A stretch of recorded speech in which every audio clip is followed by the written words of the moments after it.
Welcome to the Heavy Spoilers Show. I'm your host Paul, aka the guy whose zombie jokes cost him an arm and a leg, and this video we're breaking down Kingdom Ashin of the North.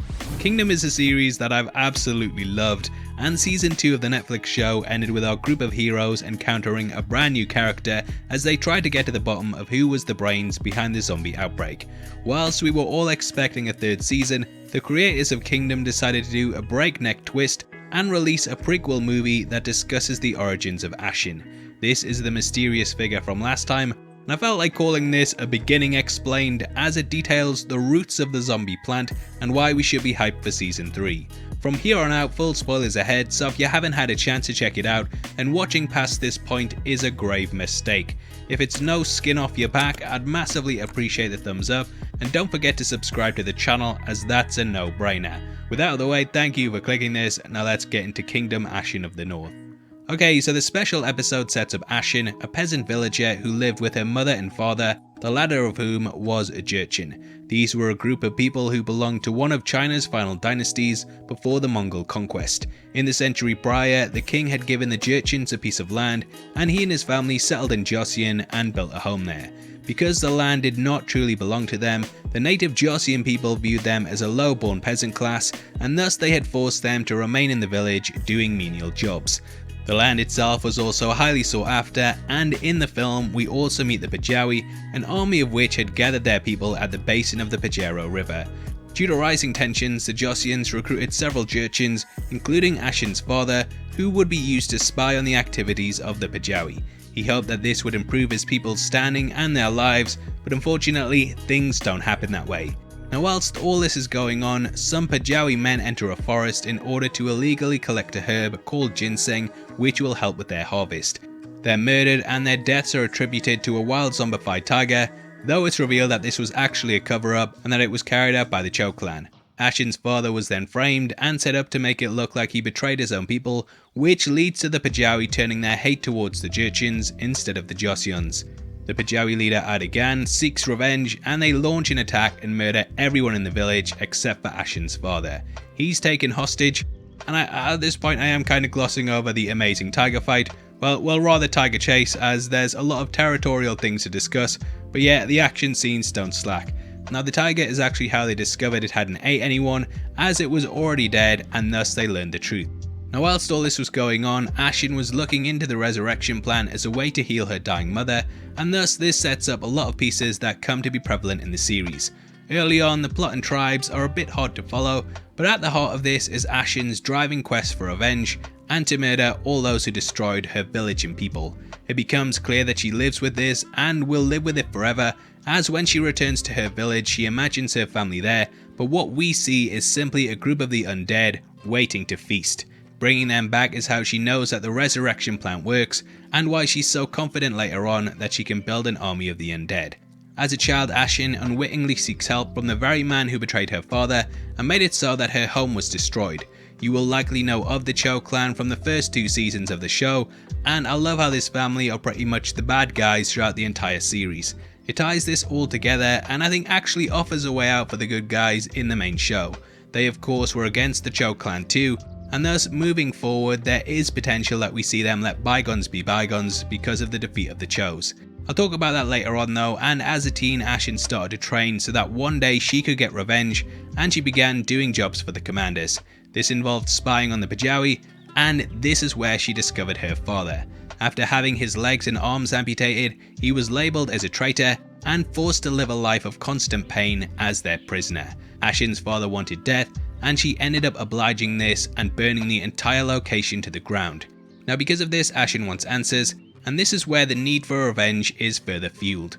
After discovering specific scrolls that detail how her father was framed in order to avert a war, she decides to kill all who had a hand in destroying her family and village. She returns to her base, and that night is visited by a soldier who abused her. She kills him and turns him into the undead before unleashing him on the camp.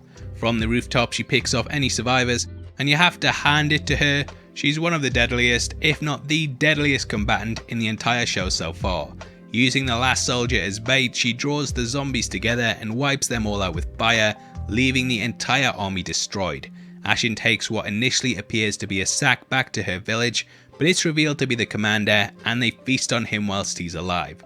For years they had existed because she brought them livestock, but now they have something better, human food, which she thinks they'll enjoy even more. She promises to provide them with only delicious meals from now on, and from here we watch as a sort of montage plays out, which involves her selling the resurrection plant.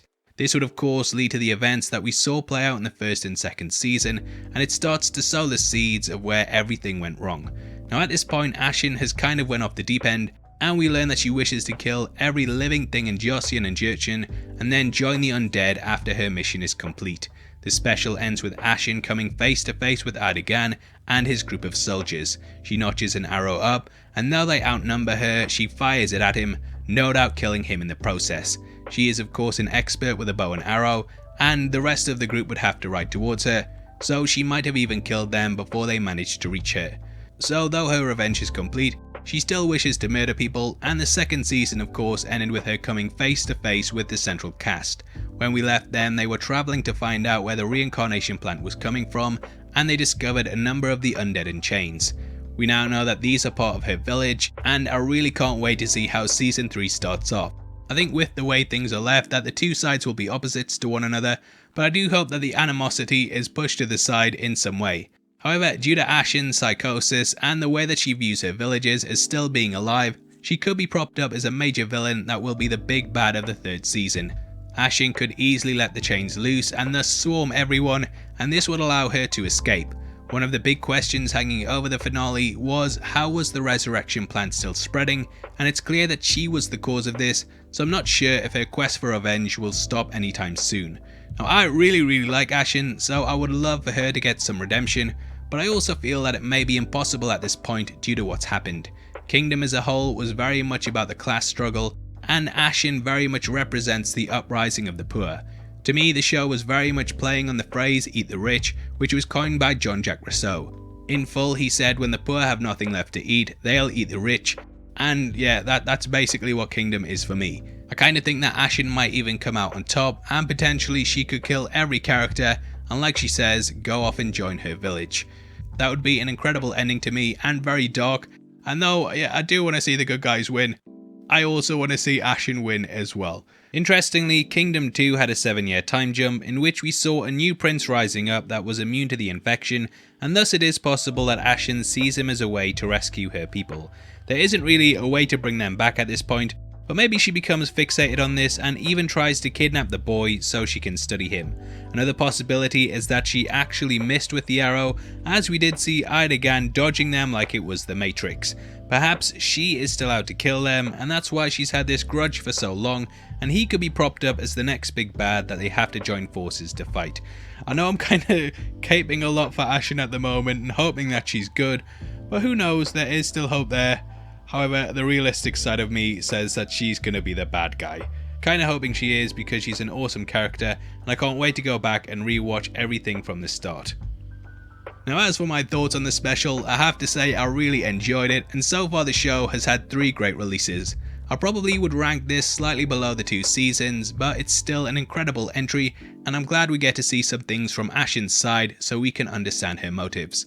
It's going to add such an interesting dynamic to the show, and now we have 2 sides that we can root for instead of just being focused on the one. To me, that's really good storytelling and also character development. I think the show, it just excels at everything it tries. It's got so many things going on with it, and adding this string to their bow has made the series one of the best zombie properties out there. Tonally, it's excellent too, and as a period piece it just manages to capture things so well. It leads to Kingdom Ashin of the North being an incredible special laced with political metaphors, amazing acting, and also action scenes. Hopefully the 3rd season of Kingdom isn't too far away, as this has got me hungry for more, and it gets a 9 out of 10. Now obviously I'd love to hear your thoughts on Kingdom and where you think things will be going in the future. Comment below and let me know, and just to let you know, we're running a competition right now and giving away 3 MCU box sets on the 30th of July. All you have to do to be on the chance of winning is like the video, make sure you subscribe with notifications on, and drop a comment below with your thoughts on the episode. We pick the comments at random at the end of the month, and the winners of the last one are on screen right now, so message me on Twitter at Heavy Spoilers if that's you. If you want something else to watch, then make sure you check out our ending explained breakdown of Fear Street, which will be linked on screen right now. That's the last Netflix special I did, and I had a lot of fun with it, so definitely go watch it right after this. If not, well, thank you for sticking through the video. I've been Paul, and I hope you enjoy the rest of the week. Take care, peace.